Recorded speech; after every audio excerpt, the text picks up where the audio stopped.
What's going on, team? Proof here, and today I'm coming at you with a little Duel Masters Plays video.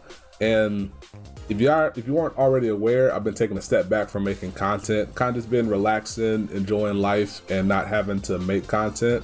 And I've also been playing a lot of Duel Masters Plays since about January, when I found out about the English patch that went into effect. If you want more details, definitely come check out the Duel Masters Plays Discord channel. But due to that, and because of my waning interest in wanting to play the current Vanguard formats, I've been taking a step back from making content in general. And I really wasn't sure if or how or when I would be making Duel Masters content, but this deck here that I'm going to be featuring has like really caught my fancy, and it's been a treat to learn and figure out how to navigate this deck, because it hasn't always been easy, and it has some like choices here and there that you need to decide as you pilot the deck. But it's been one that's been very successful for me with this latest set that came out last week. So I kind of wanted to go into it, kind of express why I've been enjoying it, and kind of go into some replays as well. So the centerpiece of the deck here is Robin Hood, and it's an exile creature. And if you're not aware of exile creatures, they're new to me because I didn't play the card game around this time when these cards had first come out. But what they did for Duel Masters Plays is that there's 5 specific ones that have a big version and a little version, and they combine them into one creature. So you're able to play the small side or the big side, depending on if you have the mana. And what's special about these cards is that they have this ability called Door on Go. And in the case of Robbie here, it says when it's destroyed, you may discard a water exile creature from your hand. And if you do, you can put it into the battle zone as his big side. So why that's really good is because his front side and his big side both have really good utility for what this deck is trying to accomplish. And the small side says when it's attacks, you may draw 2 cards, and if you do, you can discard, or if you do, discard a card. So just a free +1, and your opponent might be afraid to destroy him because while he's tapped down, because you might have an exile creature to discard to turn him into the big side. And the big side says when this enters the battle zone or whenever it attacks, draw a card, and then you may return one of your opponent's creatures back to their hand. So if they destroy little Robbie here, you can make them come back as the big side, and then now you have a 6,000 power double breaker that every turn you can draw a card and bounce a creature. So it's incredible tempo, and that's why your opponent might be afraid to destroy it. And there's really not a lot of, well, the main ways to remove a creature is by destroying or by return it back to their hand. There's really, the other ways to remove creatures aren't really super popular right now. So that's why this card is very potent. And this deck has like 2 modes that are like multiple ways to win, and they all kind of come together very nicely with how the cards come together. So there's an exile package, and then there's like the rest of the deck that kind of does their own thing, but while also facilitating each other and also facilitating the exiles as well. So for the rest of the exile package, we have Robin Great. And something I forgot to mention for Robbie, and in the case of other exile creatures, in exchange for being able to come back over and over by discarding, you can only have 1 of the same name exile on the board at any time. So I can't have like Robin Hood and Robbie on the board, but I can have Big Robin Hood and I can have Robin Great, because the names are different enough to be able to be on the board together. But Robin Great is also an exile creature for you able to be tossed for Robbie's ability. And it also comes in handy by being a big shield trigger blocker, and the ability to draw a card and discard a card really comes in handy for facilitating the other parts of the deck. And then we have Katsu King, or his small version Katsudan. And so Katsudan is a speed attacker. It gets power attacker plus 3,000, and it can attack untapped creatures. So it can trade up to 5,000 power, which is relevant for some of the creatures that are popular in the current meta. And then it has this plays Door on Go victory ability, because he's a victory rare, signified here by the emblem. And he says instead of discarding like a fire civilization exile creature, he can discard any exile creature, bonus for being the victory, and he can then go into his big form as well. And then his big form says speed attacker, infinity power attacker, so it won't lose any battle by power if he's attacking into something. And then it has triple breaker as well. So that means on turn 5, if your opponent puts out a Slayer creature or something with 5,000 or more power, I can trade Katsudan into it, turn him into Katsu King, and now I have a turn 5 triple breaker, which might be a little overwhelming for some decks to handle. And then it says when it enters the battle zone, it can attack untapped creatures until the start of your opponent's next turn, which is relevant if they kill your Katsudan on their turn, on your opponent's turn. He can still attack untapped creatures your following turn if he's still around. And then whenever it wins a battle, break 2 of your opponent's shields. So you can trade into something and remove something and still get 2 breaks off of it as well. So it's another tempo piece as well. And that's really the theme of this deck, is tempo. And for those who aren't aware, I really enjoy tempo style decks, those that like gather some advantage up and while also making favorable trades and choices along the way. Those are kind of decks I gravitate towards. And this deck does that in spades. And then the last piece of the Exile engine is Katsudan Break Secret Fist. And it says you can summon an outrage that costs 7 or less from your hand for no cost. And if you do, choose one of your opponent's creatures. And then those 2 creatures battle. And then you destroy your outrage creature. And this is relevant because the exile creatures are all outrage creatures. And some of the other creatures in here are exiles as well. But mainly you want to choose one of your modal exile creatures because it turns Robin Hood into a 3-for-1, because you can play, since Robin Hood costs 7, you can play his big side through Secret Fist, and then his ability to draw and bounce something goes on standby, and then it can trade into something, it'll die, and then if you have another water exile creature, toss it, and then it can come back again as the big side, and then big side again has another opportunity to put to draw and discard, draw and return one of your opponent's creatures to their hand. So it can trade, and then it can bounce 2 creatures just off of the fact that Secret Fist was a shield trigger and your opponent ran into it. Now this does not bypass the exile rule to where multiple of the same name can be on the board. So you have to make sure that you maybe set up the board a certain way to take advantage of it. Maybe if you need the 3-for-1 from Robin Hood, don't play Little Robbie or Big Robin Hood onto the board. Or sometimes your opponent might bounce it because they're afraid of it like continually ramming down, and then they run into Secret Fist and then boop, comes back. So things like that. And that 3-for-1 interaction is probably my favorite interaction in the deck, just because of how potent it is and how scary it is. And I've run into some mirrors where I've been very afraid of running into that very specific scenario. And as for the other cards of the deck, we have Aglinia, just into the battle zone, draw a card, because you need to have the ability to fish for those exile creatures to be able to discard them later. And then Testarossa can draw 2, discard 2, and those go to your graveyard as well, and that'll be relevant once you see in a little bit. And then we have Super Aqua Emerald, which can shield set for you, which is important because you have some very powerful shield triggers, as you've seen with Katsu Break. And the other very powerful shield trigger we have is Ragnarok the Clock, and this says when it enters the battle zone, just end the turn. So anything that is like on standby, waiting to resolve, Ragnarok negates all that, so that's relevant for some end of turn interactions in the current meta. And Katsudan shuts all that, Ragnarok shuts all that down. And very powerful because it encourages people to want to attack into you because they don't want to run into a late game Ragnarok that shuts down their turn after they're trying to weather the storm of you beating them down with exile creatures and other stuff. So that also facilitates them running into Secret Fist as well. So like a nice little 1-2 punch there.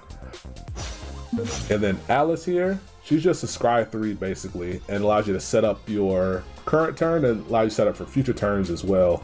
And then one of the cards goes to the graveyard, which is relevant for a card I'm going to be talking about in a second here. And we got Carry Ganjir, which is an evolution creature for water or fire creatures, so very easy bait to put it on. And then when it enters the battle zone or attacks, you draw a card.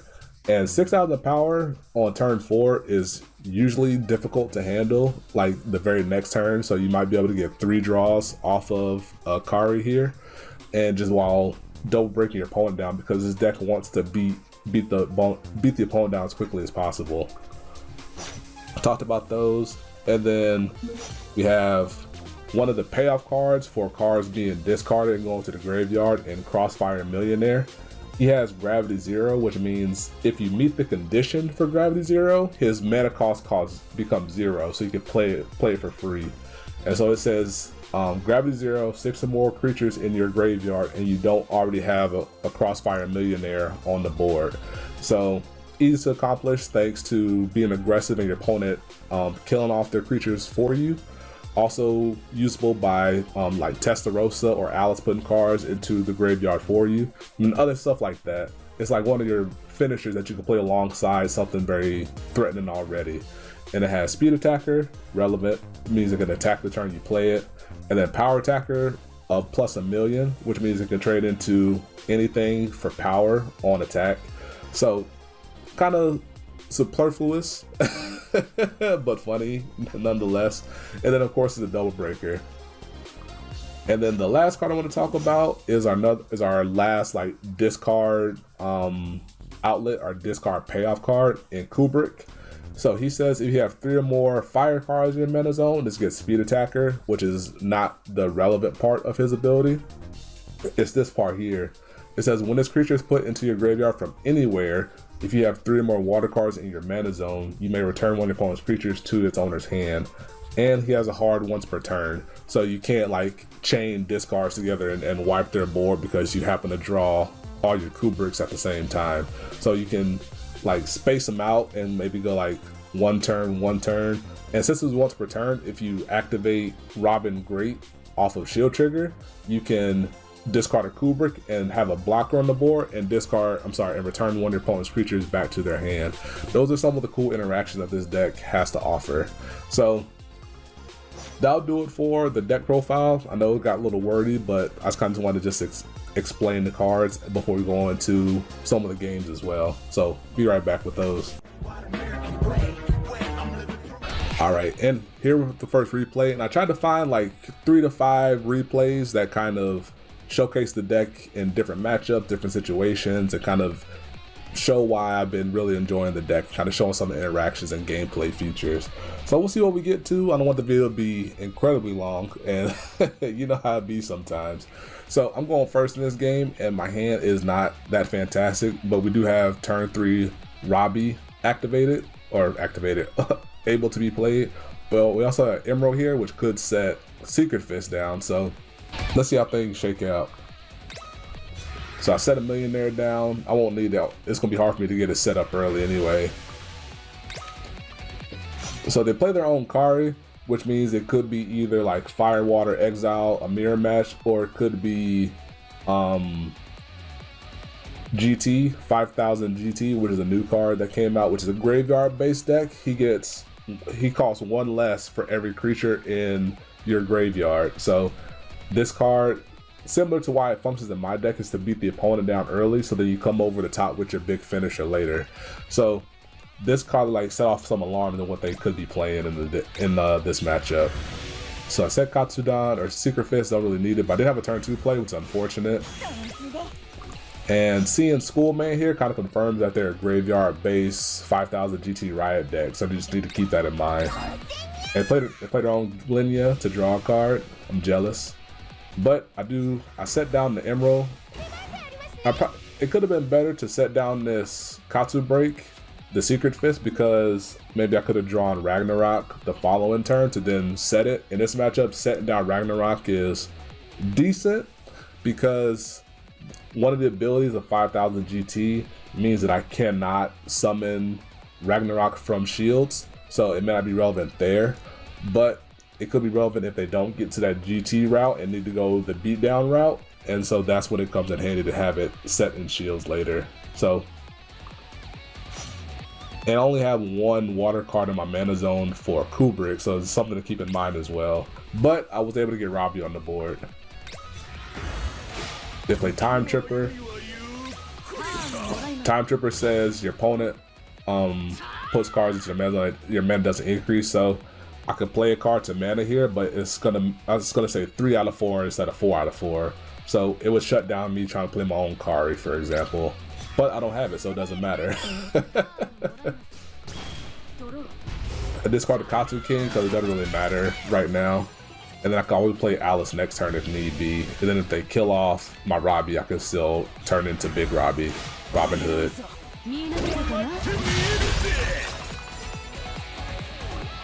So they play Entertainer of Stealing and Lion, which is a new card.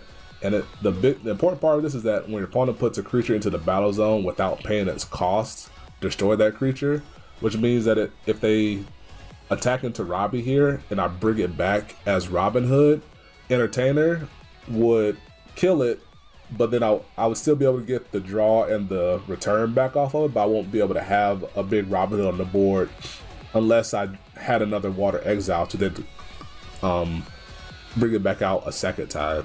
So this just means I need to be able to find more Water Exiles to pitch for later. And so they're being aggressive here, trying to take down my shields as fast as possible, which I can respect that. But I did get a Kubrick, and my mana situation is not favorable for Kubrick right now for his bounce ability. So put Alice to mana, play a fresh Alice, get a Testa, a Ragnarok, and then a Ragnarok goes back. So this is where having an Emerald would have come in handy. And I draw more Ragnarok, unfortunately. But I did get Time Tripper off of the board because that was a headache and a pain. So they play a second Entertainer, and they get aggressive. But it's only breaking one shield at a time, so I still have one left over to protect myself, and it could be something useful. Got an Emerald, which means I could set Ragnarok down now. So here's the situation I'm in. I'm able to get Kubrick online if I play any water card to mana. I have 2 Robin Greats that I'm able to utilize for discard fodder with Kachua King here.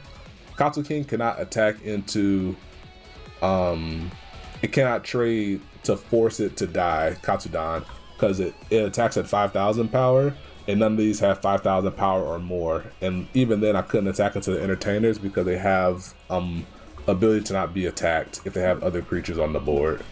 So my best line of play here is probably to play Testa, and then I could play Emerald to set the Ragnarok down.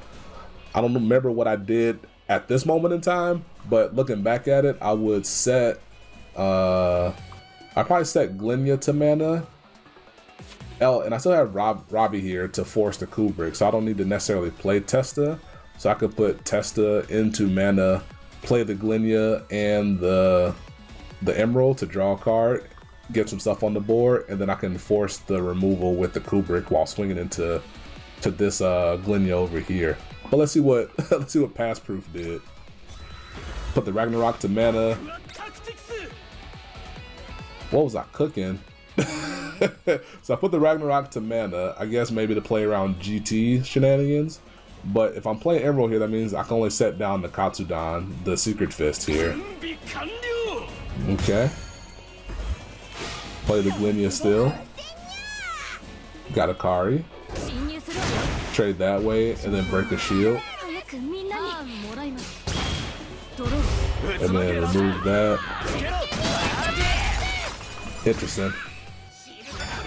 They play a Death Gate here to get Glenya back.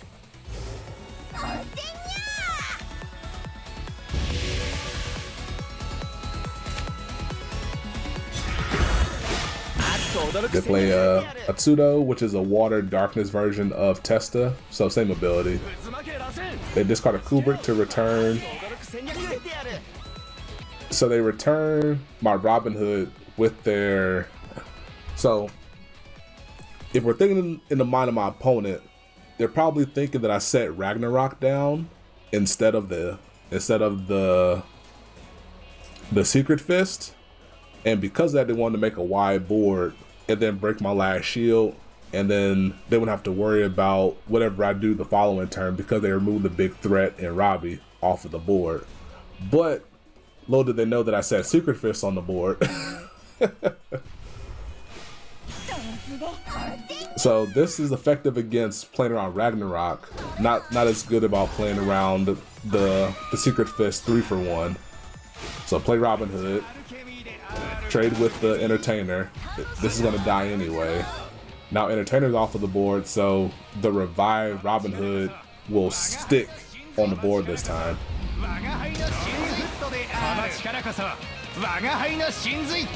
Then bounce that.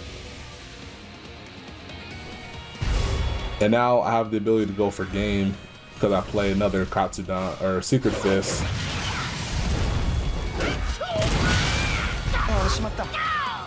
And then I can bring this back as Katsu King, and now I have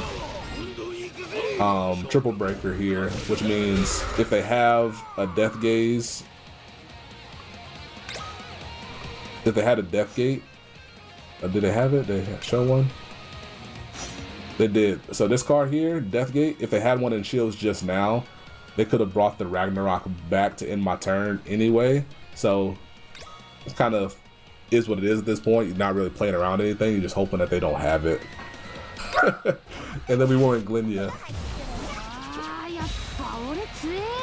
Back with the second replay. And we're gonna try to go through these a little bit faster now that I feel like you might be picking up what some of the cards are trying to put down here. So I'm going second in this game, and we have a fairly decent hand here. So we have Kari, Glenia, so we have a solid turn 2 play. But if I remember correctly in this one, I misplayed and I got greedy, I guess is the better term, because I thought that I could set the Glenia as mana and then draw into another turn 2 play. Don't do that. set the Kari down to establish your fire mana, or maybe you could have went Ragnarok into setting this Katsu breakdown. But if you have a turn 2 play, get your turn 2 play on the board, because that's what's very important for this deck to do. So draw to Robbie. Okay, okay, maybe this is not the one I misplayed, thankfully. So what I should do, I should set one of these 2 cards into mana, probably the Katsu break, and then play the Glenia or the Testa. Probably go Glenia here because I like the other cards in my hand, and I still got the Robin Hood anyway. If I didn't get, I could have went Testa on turn 3. So our opponent is just ramping out of their mind right now. And then they play Cheering Nature, which destroys my water creature and then allows them to ramp. So now they're suddenly on 6 mana to my going on 3 now. But I still have Robbie on the board, so we're chilling. Robbie on the board is big chilling. Now unfortunately, because they killed my Glenia, my original play was to go turn 2 play, turn 3 Robbie, turn 4 Kari. So now my best course of action here is probably just to get the Tessa on board and just filter and set up for a turn 5 Katsudan play. While get another card in my hand thanks to Robbie. And I discard the Testa. And this puts me at, I believe, 4 cards. Yeah, 4 creatures into my graveyard. So also setting up for Millionaire to come down.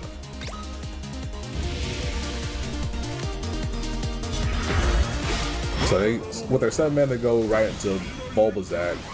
What he says is,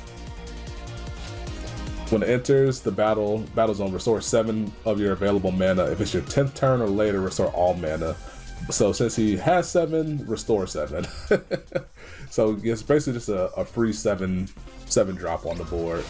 And then they play Dragonfriend Kachua, or Dragonfriend Kachua. When this enters the battle zone or attacks, look at the top 6 cards of your deck. You may put a non-evolution Dragon Hunter that costs 8 or less from among them into the battle zone, then shuffle your deck. This turn, that creature gets Speed Attacker, and at the end of the turn, destroy that creature. So basically just get something big and beefy on the board to swing, maybe has a strong Into the Battle Zone effect, and then it dies, but you still get the pressure on your opponent. And there's a Dragon Hunter card that gives all your cards Speed Attacker, which then you could double dip on the Kachua. Thankfully didn't hit it here.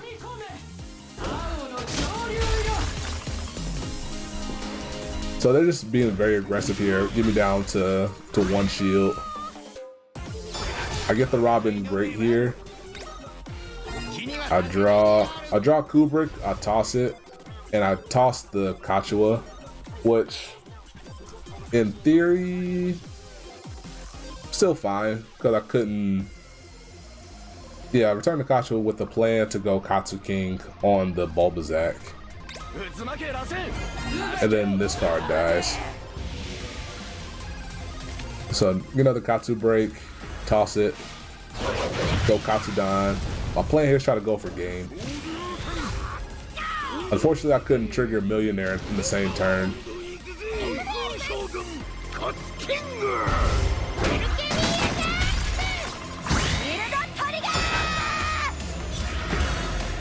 So we're still sitting pretty.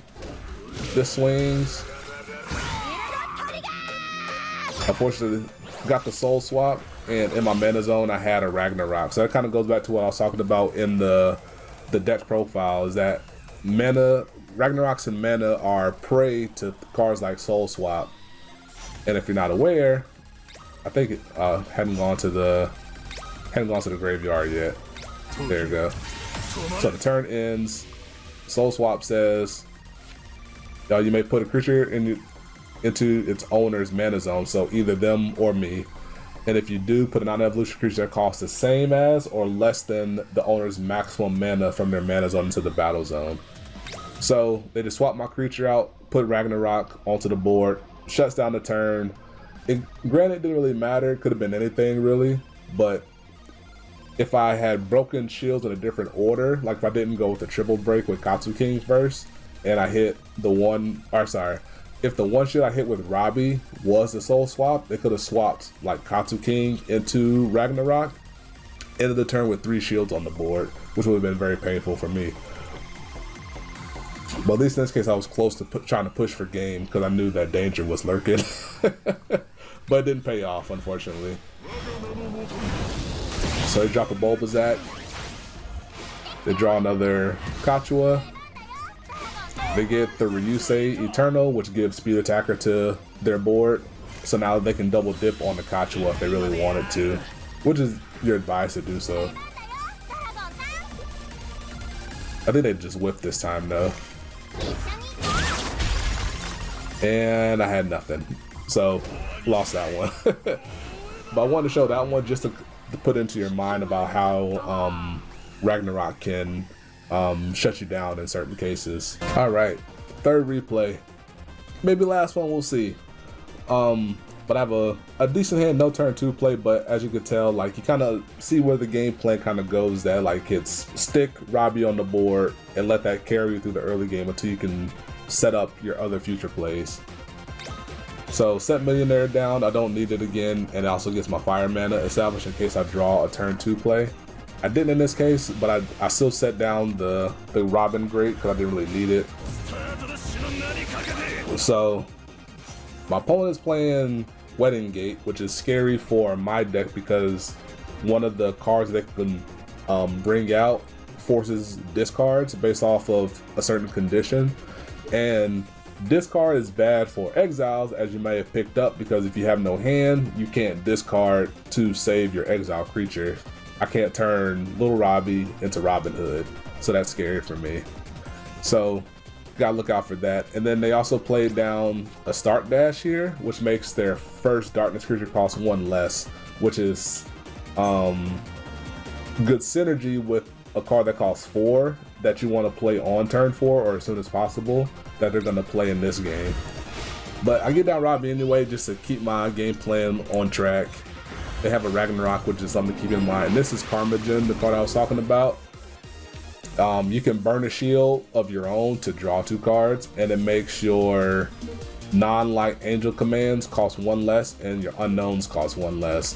So a lot of the non-light angel commands in this deck are angel commands and unknowns, so they get a 2-cost discount. So that's something to keep out for. And it's a 3-cost discount if it's the first creature they play because of the start dash here. Notable because the card that causes me to discard costs 7 in this case, but now it costs 4. So spooky, spooky season right now. And I break into first shield Wedding Gate, which is bad news bear, especially because I just set a shield down and this angel can burn the shield. And they didn't play the one that discards me, thankfully, Ori. So I can at least keep my hand for now. Hopefully, we'll see. And then Star in the Light or Star in the Love is their big payoff angel command. And it says when it enters, you can destroy all creatures except angel commands. If you do, put all of your shields into the graveyard. But on the flip side, if you have no shields, all of your angel commands get blocker. All the other ones get blocker. So you lose everything. You lose your defenses, but then you gain a board of defense. However, if you lose Star in the Night, then the blocker goes with it. So that's where Lionel comes in handy because he has inherent blocker. And it could put a shield back for you to defend yourself.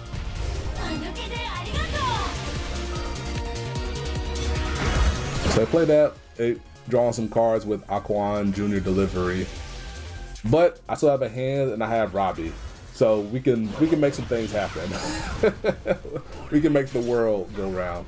So I have Katsu King out now, and my goal was to go into the Star in Love here, because with my infinite power attacker, I could win this easily.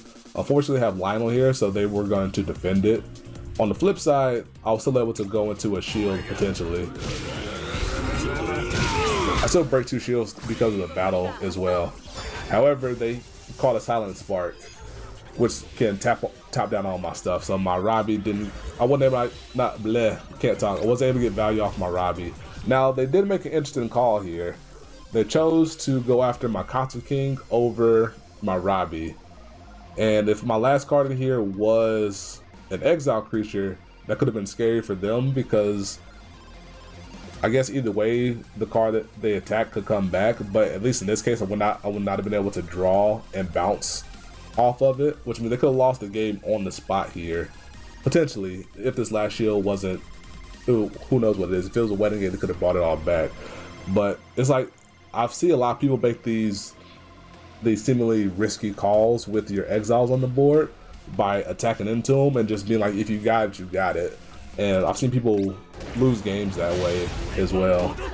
In this case, it paid off because I didn't have the exile creature, but I was able to top deck into Millionaire and have exactly 6 cards, 6 creatures in my graveyard. So now he's free. And then I had a choice here. I could have went into Star Knight or Star Love, or I could have went into the shield here. If I break the shield and it's a Wedding Gate, I probably lose on the spot. So I figured maybe buy myself a turn by going into the Star Knight here and just force the cards in their hand to beat me. I don't know which one was necessarily better, but they chose to go Star Knight and then they chose to nuke their board and just get it off of the board. They didn't want to deal with me. They're like, you know what, just get them off the board. I don't want to deal with Millionaire anymore. However, that still means if I draw into a future Millionaire, it will still have 0 cost because I have 7 creatures into my graveyard now. So I draw Ragnarok. Now, what I did here, I kept the Ragnarok in hand because it gave me a discard outlet for my Testa. So if I drew exactly Kubrick and Millionaire, for example, I could have tossed the Ragnarok and the Kubrick, and I still could have played the Millionaire on the same turn. So things like that are important to keep in mind. Like, you won't always be setting mana turn after turn in this deck. Sometimes you might stay at 4 or 5 and just play what you got.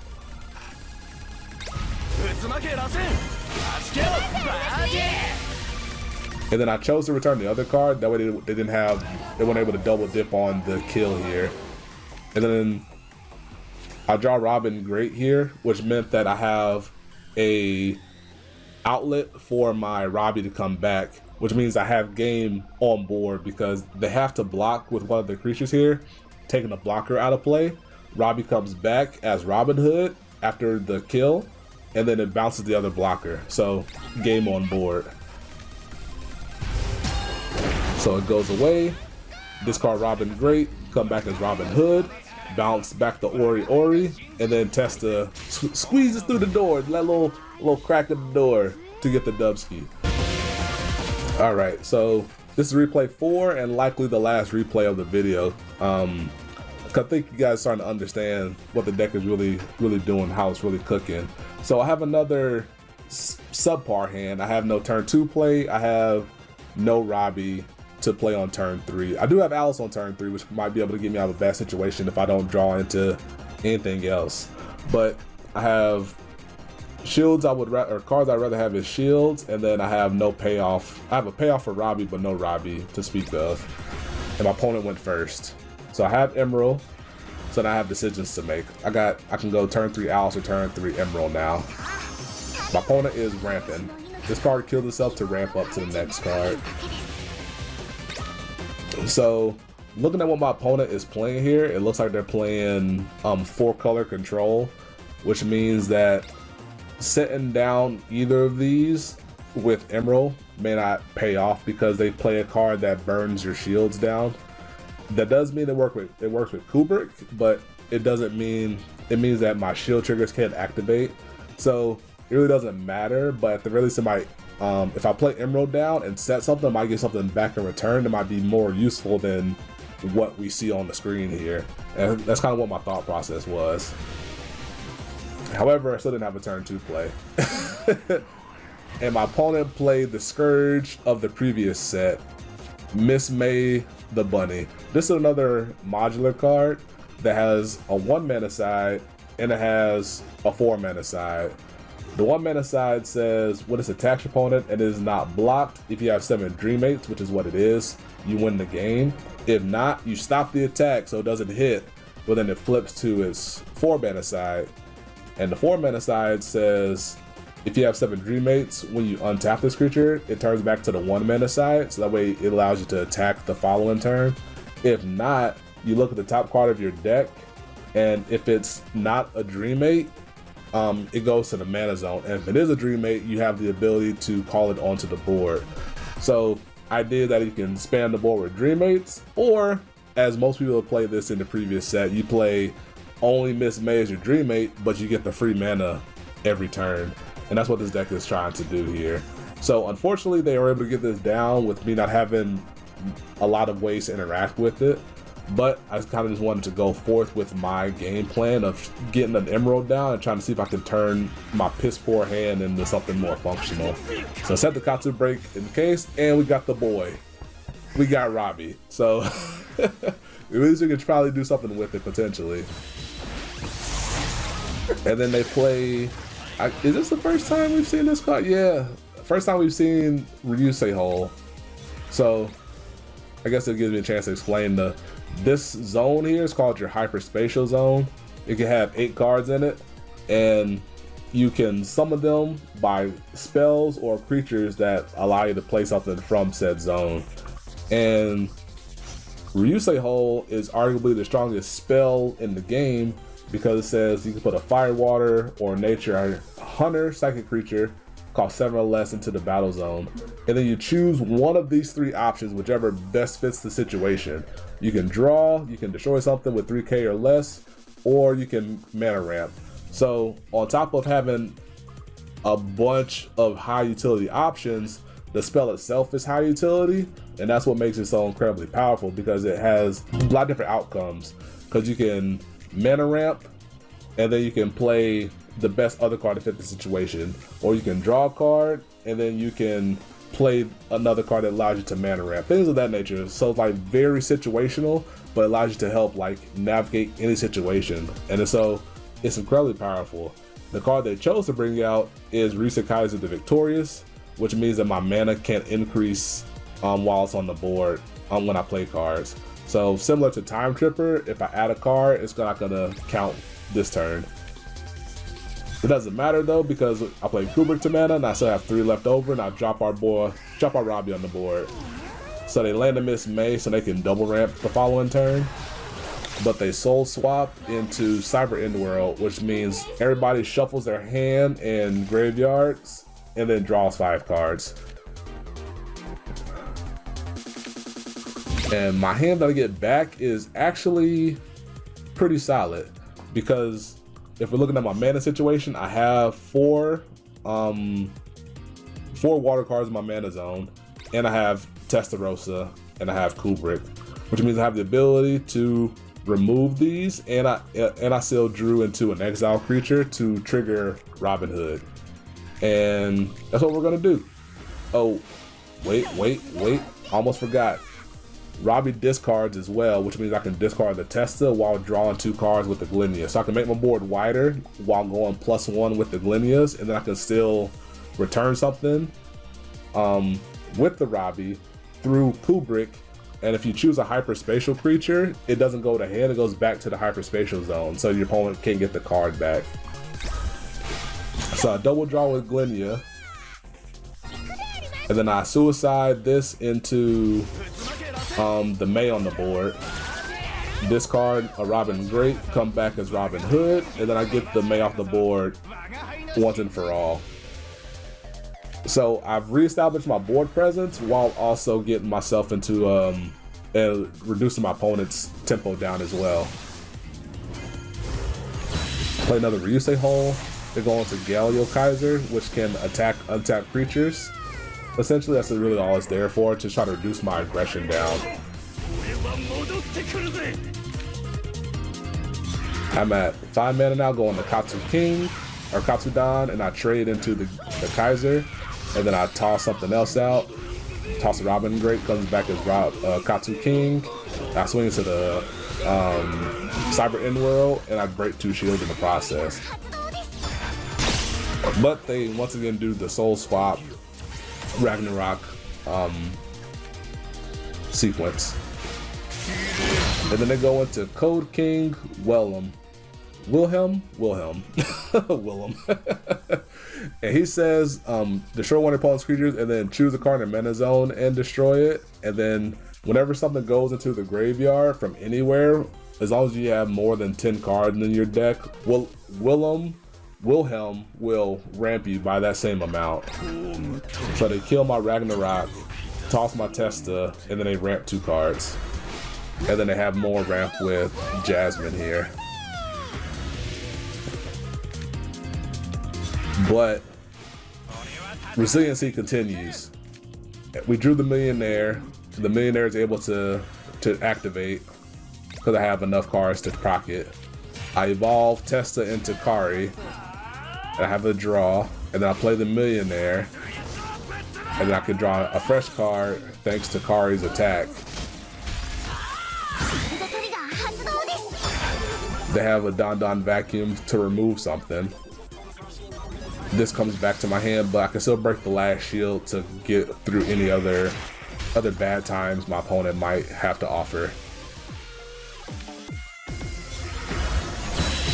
So another Ryusei. Now they go into Kyrian Jin, which is a really smart call, and it says whenever one of your fire or nature hunter cards wins a battle, put a hunter from your hyperspatial zone or mana zone that costs less than that hunter. It has a different name. So they're gonna play Ryusei Kaiser, which is a hunter, and then they can kill something, bring out another hyperspatial, they bring out Kaiser again. This one's important because it stops me from going to 7 mana, and Ryusei Kaiser is a floodgate, which means that all your opponent's creatures come into the battle zone tapped, and due to that, my Millionaire can't come down fresh and free, ready to pop my opponent. And by pulling out the Ryusei Kaiser, my mana can't increase, so I can't go to 7, which means I can't Secret Fist either to go for my 3-for-1 tactic. So my opponent's doing everything they can to pin me down.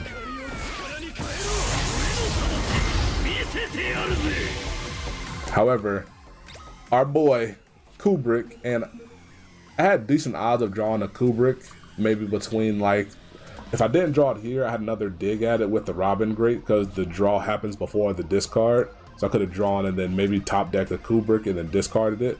But in this case, since it came naturally, I just have to play the Robin Great, draw, toss Kubrick, return the Ryusei Kaiser, play Millionaire, and off to victory. And that's really it. That's like those last two replays really kind of demonstrated how resilient the deck can be with all the card draw, the filter in, Glenia drawing you cards, Kari drawing you cards, Robbie drawing you cards, and then you have other payoff cards as well, like with the Millionaire being able to beat your opponent down after you fill up your graveyard some. Big Robbie can come down, Secret Fist can come down in a pinch, you can Emerald to set things out. It all kind of comes together cohesively. And I think maybe even Alice was able to, in one of the replays, I can't remember if she showed up, but she's been relevant in some games as well. So yeah, this is long, but I kind of really just wanted to do a deep dive into a deck that I've been really enjoying from the new set. And this has been fun. Hope you enjoyed. If you're interested in wanting to play Duel Masters Plays now that we have this little English patch going in, definitely come check out the Duel Masters Plays Discord. I'll try to remember to put a link into the description down below. The new set came out a week ago, so now is a really hype time to come in and like do the new player stuff, get a whole bunch of gold to turn into packs, maybe build something up from scratch. Maybe you want to build this deck here. And yeah, this was fun. We'll see if I do another one of these in more than 7 months. We'll see. But yeah, hope you enjoyed, and I'll catch you next time. Peace. Be easy.